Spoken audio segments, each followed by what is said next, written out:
Welcome home. We are WNST, AM 1570, Towson, Baltimore, and Baltimore Positive. We're going to be out on the road the next couple weeks celebrating our 26th anniversary, 26 oysters in 26 days, 26 ways.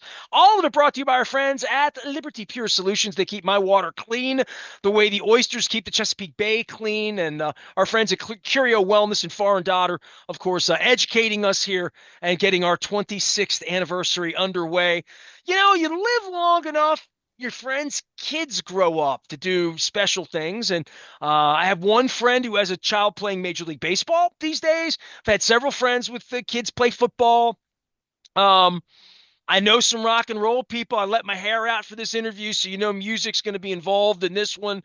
But a long time ago, I met a kid in Florida whose family I befriended, and she was a little girl banging on a piano and really banging on drums, and also holding a cat like a bag of potato chips that I now do with my cat. So I always think of this young lady who's she'll always be 12 to me, but she is out doing just amazing things. She is a recurring figure, not only in my life at Miami Dolphins games from time to time, but was also made famous during COVID through a Burt Bacharach remake of one of the great songs ever written. I think we've lost Burt Bacharach since the last time that I've had Shelbie Rassler on the program. Shelbie is part of a traveling troupe of musicians. She is a composer and a conductor of all things music, and she is bringing a timeless thing. I go back to Spider-Man. I wasn't a big Spider-Man comic book dude, but I was big. Spider-Man was a part of the Electric Company when I was a kid,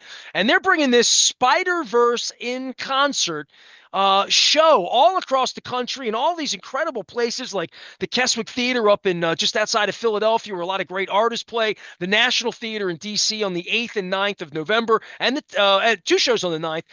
The Peace Center in Greenville, South Carolina, my mother's part of the world, where I saw Sammy Hagar. But here in Baltimore, at one of my favorite places, in a place where, as a child, I saw Tchaikovsky and Mozart and Beethoven's names on the wall as a kid. The Lyric Theater, now the Lyric Opera House, bringing the Spider-Verse tour in. I welcome Shelbie Rassler back onto my program. What have you been doing? You've been like touring the world in this thing. Look at you, Shelbie. Well, first of all, thank you so much. It's so great to see you, Ness. I thank you so much for having me again, and so great to see you, and sharing the history of how long we've known each other, and just like family these days. You're So not great to 12 be here. anymore, though, right? You're really not. A little bit more than that. Yeah, I'm 26 now, and we're out All doing of lots of 26. stuff. Yeah. You're not even halfway to me. I keep skipping you. I'm at 56. You're not, you're by the time I'll be 60 when you're 30. You know, That's going to be a meal. I don't know what you're going to be doing, but every time I bring you on, you're doing something like crazy brilliant. We're Facebook friends. I've tried to turn you on to this awesome place in New York that's right by your place that we were going to get like these incredible little Indian wraps, and we've never done it. But we are going to get together on November the 15th. And I think family's coming in. We're doing this thing up right here. And hopefully, I've watched the videos and I'm just doing what you do. I don't know what you're doing. I'm just doing it's like watching baseball and saying I'm just hitting. But you're doing this every night. This is a really aggressive tour schedule, and you're doing something really cool that like anybody can fall in love with the Spider-Man story and the music and just being a part of it. This is like a family friendly event that's coming to the Lyric on the 15th, huh? it definitely is. Yeah, absolutely. And that's something that I was most excited about for this tour is, we're doing the full orchestra thing. So we have, live musicians on stage, and it's amazing to get to introduce, young children and families to orchestras for the first time, but then in such an accessible way, because Spider-Man is, a household name. Everyone knows who and what Spider-Man is, and sort of Marvel as a franchise is such a huge part of American culture. And so to get to kind of introduce the world of live music to people through the accessibility of this movie that everyone knows and loves, it is just such an incredible opportunity, and something that we're just having the most fun of our lives doing out here every single night. And yeah, the schedule is pretty incredible. We're in a different city nearly every single day, so it's been just unbelievable. Yeah. All right, so because you've known me a long time and it's kind of weird, just in a general sense, you know how weird I am. I did a show in Miami last time I saw your dad. I was doing a show in Miami Beach, and I had one of the biggest stars in the world, apparently, movie star that played the Tom Cruise role in Top Gun. Oh, okay. Um, Glenn, I don't know. My wife tells me he's a big star. So, Yay. but nice guys. A couple 4 years ago, the movie never was released because of COVID and like all this stuff happened. And I admitted him, and the video on YouTube's got tens of thousands of views now because I'm the idiot who has him next to me. And I admitted to him and the beautiful actress, I've never seen Top Gun. So I had to admit that to them. So now I have to have my lifer friend Shelbie Rassler on, who's coming to town with this Spider-Verse thing, Spider-Man Across the Spider-Verse. I don't on the 15th, and they're going to be in DC. You can get the whole schedule. It's Spider-Verse in concert is the way to find this Spider-Verse. I've never seen Spider-Man. I don't know. What is this? Is this a movie? I'm Yeah. old, even though I have young hair. I love the hair, by the way. I think you're rocking it. It's amazing. But yeah, so this is part of the Spider-Verse series. So this is actually this movie that we're doing the live in concert version of is the second movie in the series. So we had the first one was Into the Spider-Verse, which is a whole new story, sort of in the Spider-Man canon, if you will, where we're following a new character named Miles Morales, Whoa, whoa, whoa, who whoa, whoa. is. So when I come to your gig, I'm Mhm. in part two.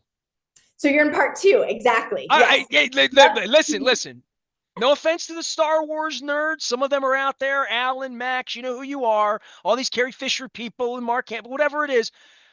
I get trilogy and prequel and like I had a hard time with Pulp Fiction, but I did make, I've sort of Right, got right. the storyline together. So I'm coming into part two in on the 15th for your story, correct? That's exactly right. Yes. And so Sony did a tour exactly of like what we're doing right now of the first movie 2 years ago. So we had the live in concert. I wasn't part of that, but another amazing orchestra did the live in concert of the first film in this series. So they did Into the Spider-Verse. So that introduces everyone to the story of Miles Morales and how he became the sort of next Spider-Man in this universe. And so yeah, so now we're in the second movie, Across the Spider-Verse, and this is where our main character Miles gets to meet all of the other spider people from all of the other movies of Spider-Man, essentially. And it's this awesome kind of multiverse of all of these different characters that are animated in all different kinds of styles and also like real life people from the movies that weren't animated. So it's just an amazing sort of scrapbook almost of all of these different films and characters and stories and everything. And so yeah, so this is the second movie, and then there will be a third movie coming out in I'm not sure the exact release date; they haven't announced yet, but there will be a Beyond the Spider-Verse, which is eagerly anticipated by lots of fans around the world right now as well. Well, these tours are out, and you can go to the website and get tickets and come down to the Lyric. If you're near DC, there's a bunch of shows down there. Go get tickets with Alan down there, anywhere in the area. Shelbie Rassler's been my friend since she was a little girl. She's now a big girl, and she's the conductor, so I am ignorant to a lot of this, and I want you to don't be humble. Whatever you do, tell me about this Burt Bacharach thing and how it changed your life because I had you on in the moments of it. I think since then, like Joe Biden came by, so all sorts of weird stuff. Oprah, I think Barbara Streisand was involved. I don't know. But like I have told three or four people, Thomas Dolby, who's my famous rock star buddy, I've told him about you because he tries to teach kids like you here at Hopkins. You would be the star, beautiful human in his professorship to go on to do this professional work at the age of 26, old now by my standards anyway.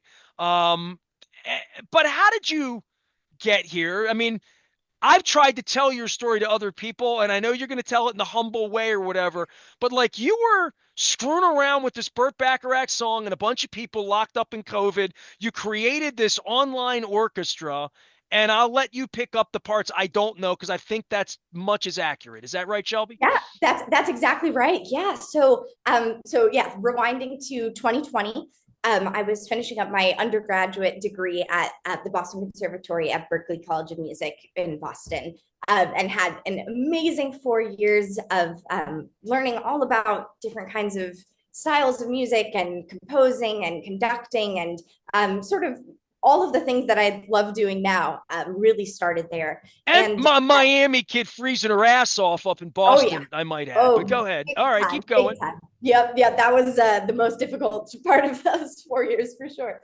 But When so you get older, hey, yeah, you know.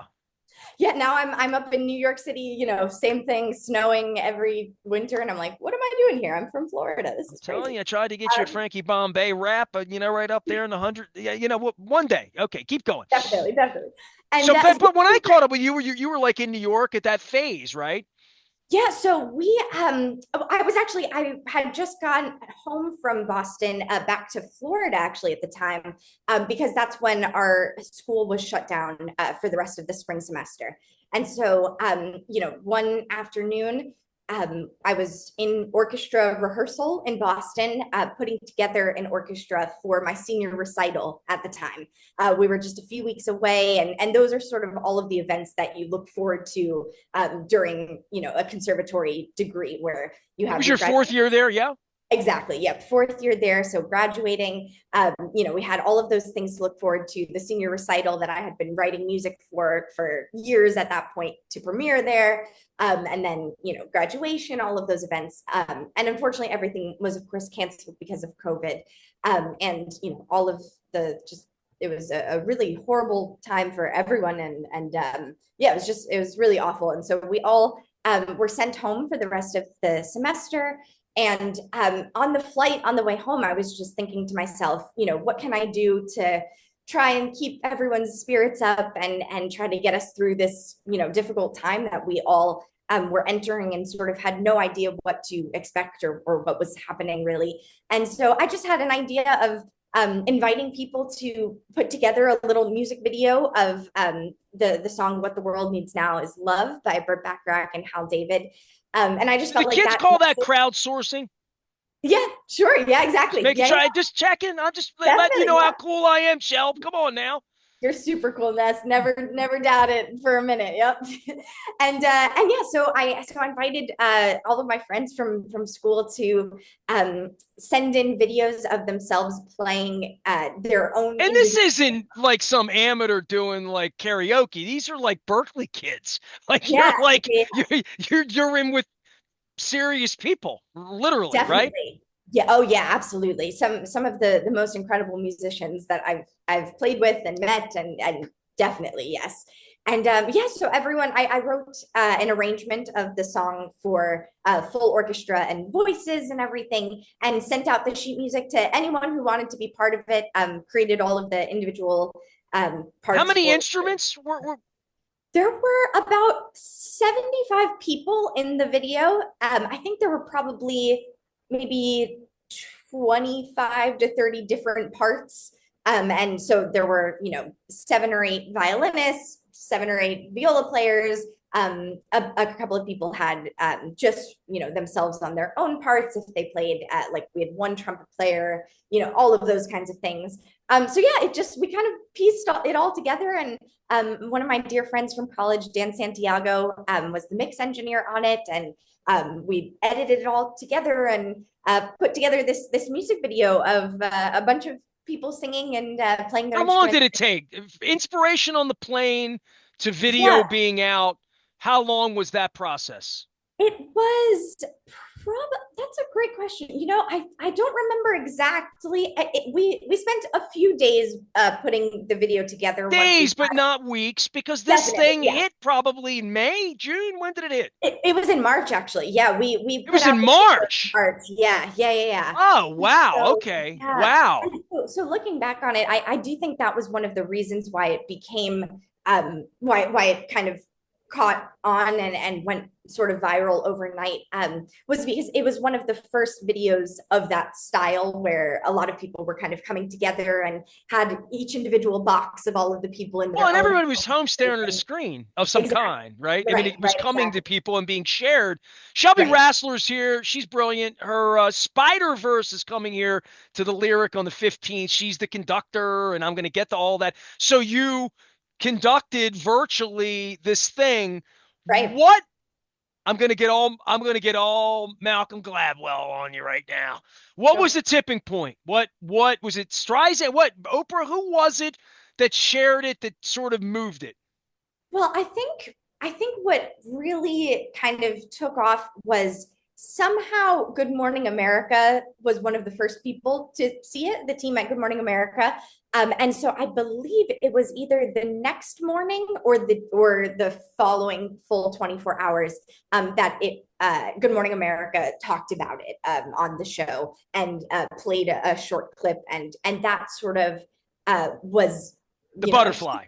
yeah, exactly. And so shortly after that, the Today Show did a full segment on it where we did like a full interview, and they did, a whole thing. And then we did a CBS Sunday Morning whole segment, and then ended up winning a CBS Sunny Award with David Pogue over there. And yeah, it just kind of took off. And then all of a sudden, tons of celebrities and influencers and just people all over the world were sharing it, all over What the was the internet. second choice on the song, by the way? Like, I mean, you obviously picked a great song. There's a lot of love songs the million love songs you could have. Why that one, and what was two and three? That is such a great question. You know what? I kind of didn't even have any other ideas in mind, to be honest. It kind of it felt like the right the just kind of the right decision, because it did feel like at the time everyone was just kind of sitting, just sort of waiting for something to happen. Like there was so much uncertainty, and so the message of just we need to love and support each other through anything, and then we can get through it. I think that was sort of what at least I needed to hear at the time, and what my friends, were voicing that they needed to hear, just that they were surrounded by love and support. And so it just sort of felt right. And I had also worked at Boston Conservatory in Berkeley on a Valentine's Day themed show that we did just the month prior. And our big finale song was What the World Needs Now Is Love. And so it was sort of at the forefront of my mind already, and a song that I love so much. And, Burt Bacharach, who I've been a huge fan of forever. And then I got to work with him for the CNN 4th of July special. And that was, something that I'll just remember forever and ever. And the fact that I got to connect with him before he passed away was just unbelievable. So it just that sort of snowballed into just a whole new world of opportunity and adventure. And I got connected with Seth Rudetsky, who is now a dear friend of mine and a really prominent figure in the Broadway world and the New York theater scene. And so I've worked with him a ton on lots of different kinds of projects within the Broadway community. And one of the first things that we worked together on was a video for the presidential inauguration of Joe Biden, back in the day. And so we put together a huge Broadway music video for that event that was hosted by Tom Hanks. And yeah, so it was just a lot of excitement and sort of all happened really quickly all at once. And then I ended up going to Juilliard for grad school, right, the next year as that all was happening. And that opened so many other doors, and I'm just so grateful to be doing what I'm doing every day. And it's hard to kind of believe the adventure of the last couple of years, but it's really, really exciting. Well, And this is the latest adventure. You're like living on tour buses. You're in San Diego today, LA tomorrow. You're here in 2 weeks. You're there. I'm looking at this schedule, and I'll send everybody out to the website again. It is Spider-Verse in concert, and you can find my friend Shelbie Rassler. You're the conductor. How many yes, pieces are in your orchestra? yeah. And how does one get to be a conductor? It looks like it's a cool gig, but it looks like maybe my arms would hurt. It looks like yoga for me. It's sort of like Miyagi, wax on, wax off a little bit. Yes, Well, yeah, I don't know what you're exactly. doing up there, but I'm going to come and admire it. And I guess I better see the first part of that. I told the Top Gun kid, I'm like, I guess I better see the first part if I'm going to see your movie. I still haven't seen either one. Yeah, well, you know what? You have some time now. You have a couple weeks now to catch up on all of the Spider-Verse lore. But this is It's an grueling. amazing You're going to movie. do this Yeah. dozens of times before I even see you. This Oh is yeah. more than like a rock tour. This is way more aggressive than most tours I've ever seen of any kind, even Yeah. bands living in the back of their car. You're aggressive. Exactly. Yeah, no, yeah, we're hitting, over 70 cities, 70 before it's unbelievable. It's just the adventure of a lifetime that I can't believe I'm on. So I'm just trying to, take in every moment, enjoy the ride with these amazing musicians, amazing crew. We're so lucky to have the people that we do and this opportunity to bring live music across the country and a movie that, so many people know and love and it's a great time. So I can't wait to see you in Baltimore, and I really hope you all enjoy the show. And yeah, I'm super excited. November 15th. How many musicians? Oh, we've got 15 of us up on stage there every night. Yep. All right, all right. Crab cakes on me in Baltimore. You're downtown. I'll have to take you to Fadley's because I know time's of the essence. We got a show. We got things to do. We're in places. 15th, they're going to be in Baltimore, the Spider-Verse tour. My dear friend Shelbie Rassler. What a story. It's unfolding. I'm going to write the book one day. I am Nestor. She is Shelbie. They're coming in on the 15th down at the Lyric. Come on down, all you Spidey fans out there. I'll get caught up on what it's all about. I'll read the Cliff Notes. Back for more on Baltimore Positive. Stay with us.